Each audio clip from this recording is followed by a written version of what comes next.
Hello guys, good afternoon. How's your Valentine's date? How's your Valentine's Day?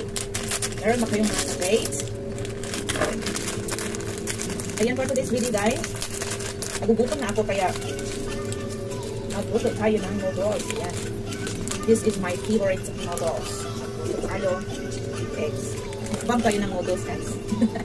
Magmukbang tayo ng noodles. Yes. Already boiling. The water is already boiling.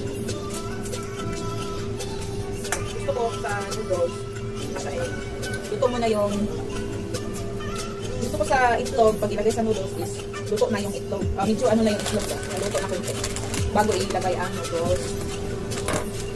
Kasi pag ilagay ko ang noodles, ay yung style ng amo ko ba, nalutuin mo ng noodles, tapos ilagay yung egg, saka scrambled. Ayoko. Gusto ko itlog ay itlog pa rin. Hindi maging messy. Anong mga ulam ninyo dyan guys? Dito, sa abroad, noodles is enough. Dito sa probinsya namin, pag sabihin noodles, meron yan kaparis na kanin. Pero pag ito kayo sa ibang bansa, wala na kanin-kanin, noodles is noodles. Enough is enough. Sarap yung noodles nito. Ito, ito. Saka marami din ang laman. Hindi ka lugi.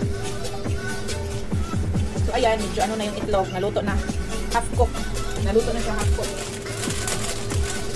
Sabi naluto ko half cook. Saka ko ba ilagay ang noodles. Kasi ano masira yung itlog. Itlog pa rin siya pagkalit.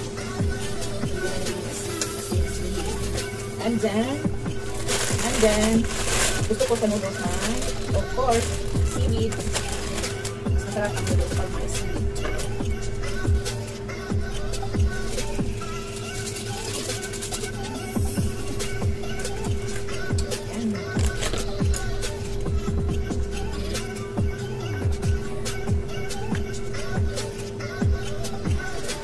So ayan, malapit na siyang na maluto.